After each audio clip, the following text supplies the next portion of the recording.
আমি বললাম, আমি ব্যর্থ। আল্লাহ বলেন, বিশ্বাসীরা সফল হয়। আমি বললাম, আমার জীবনে অনেক কষ্ট। আল্লাহ বলেন, নিশ্চয়ই কষ্টের সাথে আছে স্বস্তি। আমি বললাম, আমাকে কেউ সাহায্য করে না। আল্লাহ বলেন, মুমিনদের সাহায্য করা আমার দায়িত্ব। আমি বললাম, আমি দেখতে খুবই কুৎসিত। আল্লাহ বলেন, আমি মানুষকে সৃষ্টি করেছি সুন্দরতম আকৃতিতে। আমি বললাম, আমার সাথে কেউ নেই। আল্লাহ বলেন, ভয় করো না, আমি মুমিনদের সাথে আছি। আমি বললাম, আমার পাপ অনেক বেশি। আল্লাহ বলেন, আমি তওবাকারীদের ভালোবাসি। আমি বললাম, আমি সবসময় অসুস্থ থাকি। আল্লাহ বলেন, আমি কোরআনকে রোগের নিরাময় হিসাবে পাঠিয়েছি।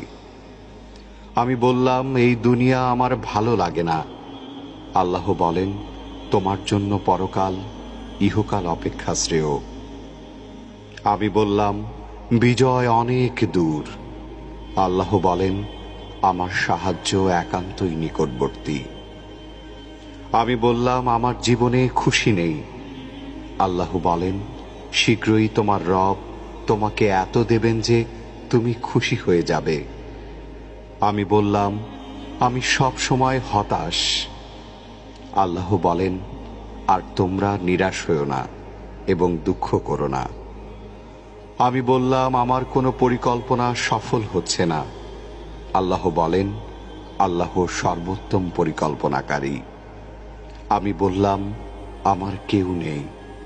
আল্লাহ বলেন, যে ব্যক্তি আল্লাহর উপর ভরসা করে তার জন্য আল্লাহই যথেষ্ট।